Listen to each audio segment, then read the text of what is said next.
இந்த மாதிரி சட்டுப்பட்டு சட்னி எப்படி செய்யறதுன்னு பார்க்கலாம் வாங்க. அடுப்பே பத்த வைக்காத இன்ஸ்டன்ட் சட்னிஸ் ஒவ்வொரு ஞாயிற்றுக்கிழமையும் மதியத்துல போஸ்ட் பண்ணிட்டு இருக்கோங்க. எல்லாத்தையும் தெரிஞ்சுக்கிறதுக்கு நம்ம சேனலை சப்ஸ்கிரைப் பண்ணி வச்சுக்கோங்க. ஆல்ரெடி 20க்கும் மேற்பட்ட சட்னி போஸ்ட் பண்ணியாச்சு. பிளேலிஸ்ட்ல செக்கும் பண்ணுங்க. இந்த மாதிரி ஸ்பெஷல் சட்னில உடுப்பி ஸ்டைல் இன்ஸ்டன்ட் சட்னி எப்படி செய்யறதுன்னு பார்க்கலாம் வாங்க. அதுக்கு ஒரு மிக்ஸி ஜார் எடுத்துட்டு ஃபர்ஸ்ட் காஞ்ச மிளகாய் தேவையான அளவு எடுத்துக்கோங்க. வெங்காயம் பச்சையா சேர்க்கறதுனால காரம் ஜாஸ்தியா இருக்குங்க. சோ 2ல இருந்து 3 இல்லனா 4 அதுக்கு மேல சேர்க்காதீங்க. புளி தேவையான அளவு, உப்பு தேவையான அளவு, அரை மூடி தேங்காய் துருவுனது, இது எல்லாத்தையும் ஒண்ணு சேர்த்து நல்ல மைய அரைச்சிட்டு தாளிப்பு கொடுத்தீங்கன்னா சட்னி ரெடிங்க.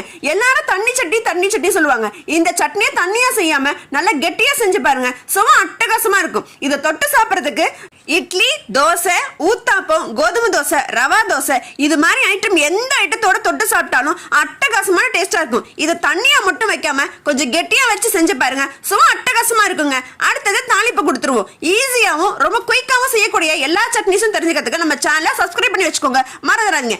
நல்லெண்ணெயை நல்லா சூடு பண்ணிட்டு கடுகு, உளுத்தம் பருப்பு நல்லா சூடா இருக்க எண்ணெயில போட்டு நல்லா பொரிய விடுங்க. இது பொரிஞ்சதுக்கு அப்புறம் பெருங்காயம், கருவேப்பிலை இதையும் சேர்த்து தாளிப்பு கொடுத்து அழகா சுட சுட இட்லியோட சர்வ் பண்ணி பாருங்க. சுட்ட இட்லி எத்தனும் சத்தியமா காணா போயிடுங்க. இதுக்கு நான் கேரண்டி. செஞ்சு பார்த்துட்டு எப்படி இருக்குங்கிறத கமெண்ட் செக்ஷன்ல சொல்லுங்க.